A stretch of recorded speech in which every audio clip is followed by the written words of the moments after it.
Photoshop एक software है जो एडोब कंपनी ने बनाया हुआ है। फोटोशॉप के उपयोग से आप अलग अलग तरह की इमेज को एडिट कर सकते हैं। उस इमेज में आप अलग अलग तरह की इफ़ेक्ट दे सकते हैं। जनरली फोटोशॉप का उपयोग ग्राफिक्स डिज़ाइन के लिए होता है। आज टेक्नोलॉजी बहुत ही झड़प से बढ़ रही है और टेक्नोलॉजी को बढ़ाने के लिए एक ज़रूरियात है डिजिटल मीडिया। आप फोटोशॉप की मदद से अलग अलग तरह के प्रेजेंटेशन को बना सकते हैं। इमेज को अलग अलग तरह की इमेज बना के उसको ग्राफिक्स के रूप में रिप्रेजेंट कर सकते हैं। चलिए देखते हैं कि आप फोटोशॉप में क्या क्या कर सकते हैं। आप फोटोशॉप में अपना आर्ट वर्क बना सकते हैं। मतलब कि अगर आप कोई इमेज बनाना चाहते हैं, आप आपकी क्रिएटिविटी दिखा के कुछ नया ग्राफिक्स डिज़ाइन करना चाहते हैं, तो वह आप फोटोशॉप की मदद से कर सकते हैं। आप इंटरनेट पर से इमेज डाउनलोड करके उसको विविध प्रकार के डिज़ाइन टूल से उसको अलग अलग तरह से एडिट कर सकते हैं। आप स्कैन की गई हुई इमेज और डिजिटल कैमरा से ली गई इमेज को भी एडिट कर सकते हैं। अब हम पिक्सल के बारे में जानकारी प्राप्त करेंगे। पिक्सल एक डॉट है। पिक्सल की मदद से ही पूरी इमेज बनती है। पिक्सल इमेज का छोटे से छोटा पार्ट है। फोटोशॉप की मदद से आप उस छोटे से छोटे पिक्सल को डिलीट कर सकते हैं, मॉडिफाई कर सकते हैं। तो यह फोटोशॉप की खासियत है। मॉनिटर में 72 पिक्सल पर स्क्वायर इंच पिक्सल्स होते हैं। प्रिंटर्स में ज़्यादा पिक्सल का रेशियो होता है। पिक्सल की मदद से हम फाइल का रिजोल्यूशन बढ़ा सकते हैं। जनरली फाइल की क्वालिटी पिक्सल पर ही आधारित होती है। तो यह है फोटोशॉप का। सबसे पहले आपको फोटोशॉप का सेटअप चाहिए। अगर आपके पास फोटोशॉप का सेटअप नहीं है तो आप इंटरनेट पर से फोटोशॉप का सेटअप डाउनलोड कर सकते हैं। मेरे पास फोटोशॉप का सेटअप है, तो setup.exe फाइल पर डबल क्लिक करें। डबल क्लिक करते ही फोटोशॉप का सेटअप चालू हो जाएगा। वह एक डायलॉग बॉक्स ओपन करेगा, तो नेक्स्ट बटन पर क्लिक करें। नेक्स्ट बटन पर क्लिक करते ही आपको लाइसेंस अग्रीमेंट का विंडो दिखाएगा। उसमें एक्सेप्ट बटन पर क्लिक करें। बाद में आपको आप किस प्रकार का सेटअप करना चाहते हैं वह पूछेगा। मैं टिपिकल प्रकार का सेटअप सिलेक्ट कर रहा हूँ, तो टिपिकल प्रकार का सेटअप सिलेक्ट करके नेक्स्ट बटन पर क्लिक करें। फिर से नेक्स्ट बटन पर क्लिक करें। यहाँ पर आपको आपकी कंपनी या आपके बारे में डिटेल्स भरनी होगी। तो अगर आप बिजनेस पर्सन हैं तो आपकी कंपनी का नाम, आपका नाम, और अगर आपने लाइसेंस परचेज़ किया हुआ है तो सीरियल नंबर डालें। मैं यहाँ मेरी कंपनी का नाम और मेरा नाम डाल रहा हूँ।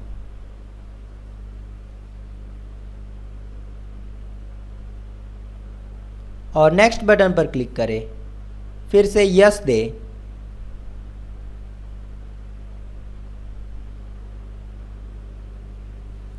और अब सेटअप स्टार्ट होगा। सेटअप थोड़ी देर टाइम लगेगा।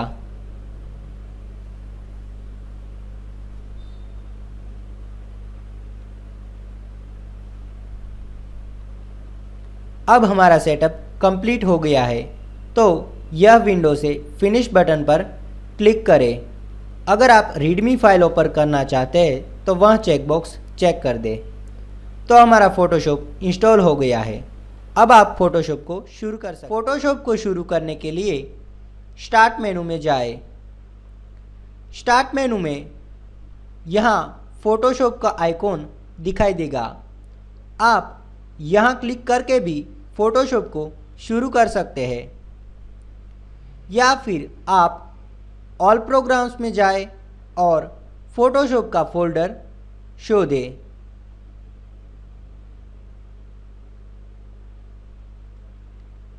फ़ोटोशॉप एडोब के फ़ोल्डर में होगा। जैसा कि आप देख सकते हैं, यहाँ एडोब फोटोशॉप 6.0 हो लिखा हुआ है। इस लिंक पर क्लिक करें। आप एक और तरह से भी फ़ोटोशॉप को ओपन कर सकते हैं। स्टार्ट मेनू में यह सर्च बार दिया गया है। यहाँ भी आप फ़ोटोशॉप लिख के फ़ोटोशॉप को सर्च कर सकते हैं। विंडोज़ 7 आपको यह फ़ोटोशॉप सर्च करके देगा। इस लिंक पर क्लिक करें। इस लिंक पर क्लिक करते ही फ़ोटोशॉप शुरू होगा। वह मेमोरी में लोड लेने के लिए थोड़ा टाइम लेगा। उसके बाद अगर आपने आपका प्रोडक्ट रजिस्टर नहीं करवाया है तो वह एक डायलॉग बॉक्स खोलेगा। उसके लिए अगर आप रजिस्टर करवाना चाहते हैं तो यह ऑप्शन सिलेक्ट करें। करंटली मैं यह बॉक्स क्लोज कर रहा हूँ। तो इस तरह से आप फ़ोटोशॉप को ओपन कर सकते हैं। यह टूल बॉक्स है। इसकी मदद से आप आपकी इमेजेस को एडिट कर सकते हैं।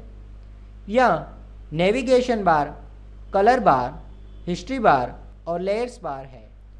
यह फ़ोटोशॉप का फाइल मेनू है। फाइल मेनू का उपयोग विविध प्रकार की फाइल के साथ अलग अलग ऑपरेशंस करने के लिए होता है। जैसे कि अगर आप फ़ोटोशॉप में नई फाइल बनाना चाहते हैं तो न्यू कमांड का उपयोग होता है। अगर आप कोई फाइल को ओपन करना चाहते हैं तो ओपन कमांड का उपयोग होता है। ओपन एज कमांड के उपयोग से आप अलग अलग प्रकार की फाइल को अलग अलग फॉर्मेट में ओपन कर सकते हैं। क्लोज की मदद से आप अपनी फाइल को क्लोज कर सकते हैं। सेव और सेव एज की मदद से आप अपनी फाइल को विविध फॉर्मेट में सेव कर सकते हैं। अगर आप वेब फॉर्मेट में सेव करना चाहते हैं तो सेव फॉर वेब का उपयोग कर सकते हैं। इंपोर्ट की मदद से आप अपनी इमेज को पीडीएफ इमेज में इंपोर्ट कर सकते हैं। और अंत में एग्ज़िट के उपयोग से आप फ़ोटोशॉप से बाहर निकल सकते हैं। चलिए एक इमेज फाइल ओपन करते हैं। मेरी इमेज फाइल डेस्कटॉप पर है। आप डेस्कटॉप पे जाके अपनी इमेज सिलेक्ट करें और ओपन बटन पर क्लिक करें। आपकी इमेज एक नई विंडो में दिखाई देगी। तो इस तरह से आप अपनी इमेज को ओपन कर सकते हैं। अगर आप इस इमेज को एडिट करना चाहते हैं तो विविध टूल्स की मदद से आप एडिट कर सकते हैं। यहाँ एक टूल बार दिया गया है। उसके अंदर विविध प्रकार के टूल्स दिए गए हैं। प्रत्येक टूल का उपयोग अलग अलग है। हम इस वीडियो ट्यूटोरियल में यह मैग्नेटिक लेज़ो टूल के बारे में जानकारी प्राप्त करेंगे।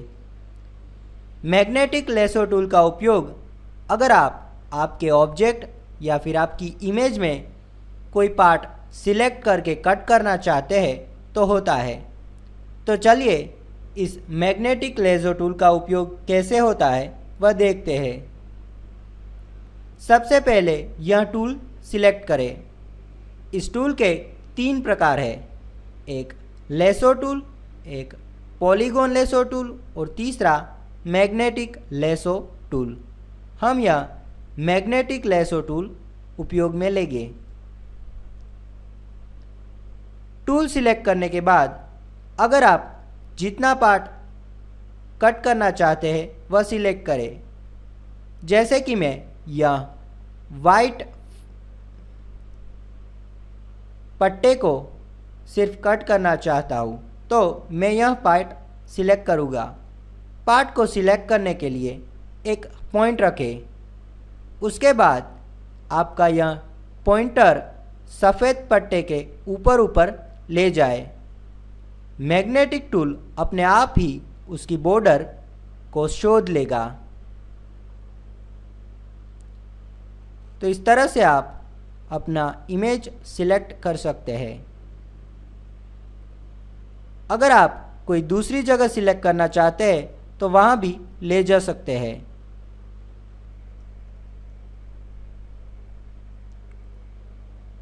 मैं सिर्फ वाइट बॉर्डर ही सिलेक्ट कर रहा हूँ।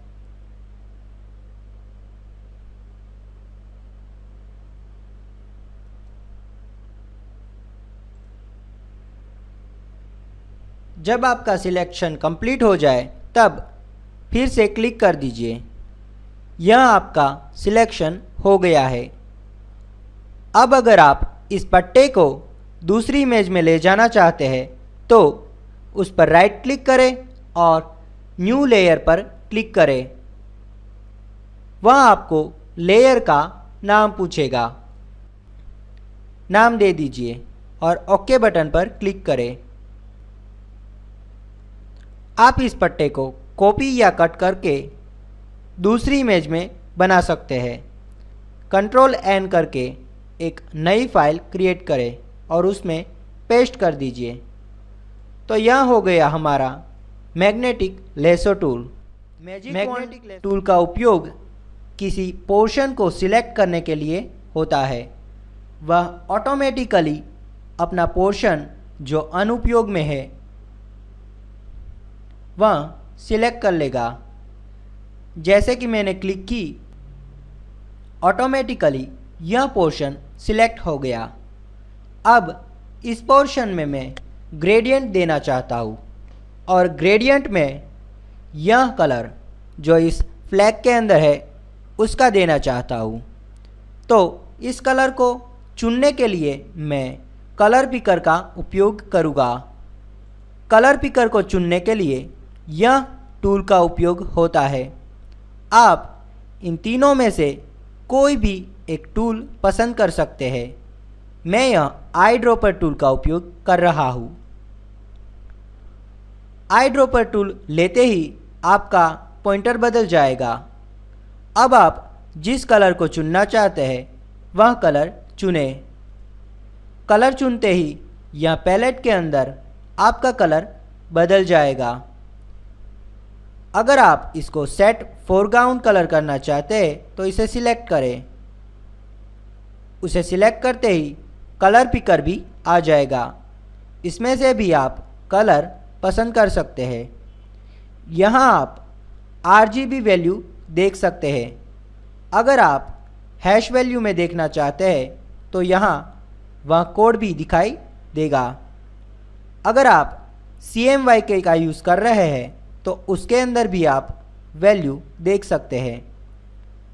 HSB के उपयोग से भी आप कलर के कोड जान सकते हैं। तो यह कलर पिकर का उपयोग है। अब मैं इस कलर को यहाँ ग्रेडियंट के रूप में फिल करना चाहता हूँ। यह एक ग्रेडियंट टूल है। अगर आप यह पेंट करना चाहते हैं तो पेंट टूल लें और ग्रेडियंट करना चाहते हैं तो ग्रेडियंट टूल लें। पहले मैं ग्रेडियंट टूल ले रहा हूँ। जिस जगह पर आप ग्रेडियंट देना चाहते हैं उस जगह तक यह लाइन को ड्रॉप करें। तो मेरा फ्लैग ऊपर से ग्रेडियंट में हो गया है। इस तरह आप ग्रेडियंट टूल का उपयोग कर सकते हैं। अब मैं यह ग्रीन कलर का उपयोग करके पेंट बकेट की मदद से मैं यहाँ कलर फिल करूँगा। सबसे पहले मुझे यह पोर्शन को सिलेक्ट करना होगा।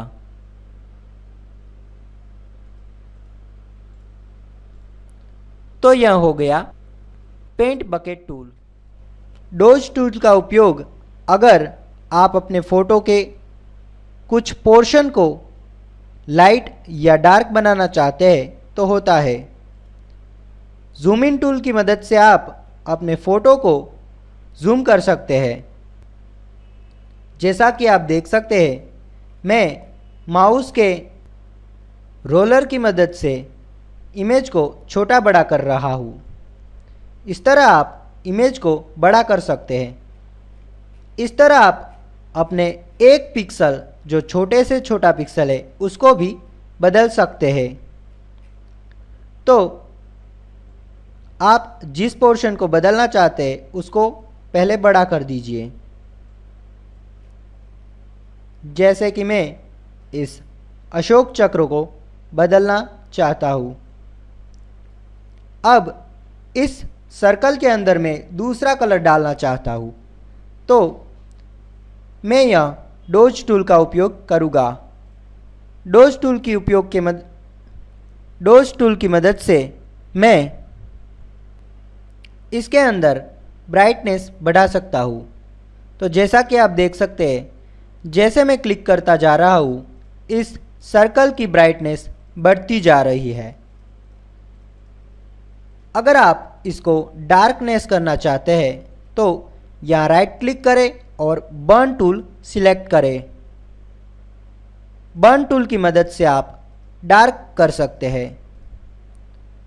अगर आप किसी चीज़ को इरेज करना चाहते हैं तो यह इरेजर टूल का उपयोग कर सकते हैं। चलिए इरेजर टूल देखते हैं। इरेजर टूल कलर को मिटा देगा। तो जैसे मैं इसको सिलेक्ट कर रहा हूँ, उतना पोर्शन इनमें से निकलता जा रहा है। अगर आप इसके अंदर कलर भरना चाहते हैं तो आप पेंट ब्रश का उपयोग भी कर सकते हैं।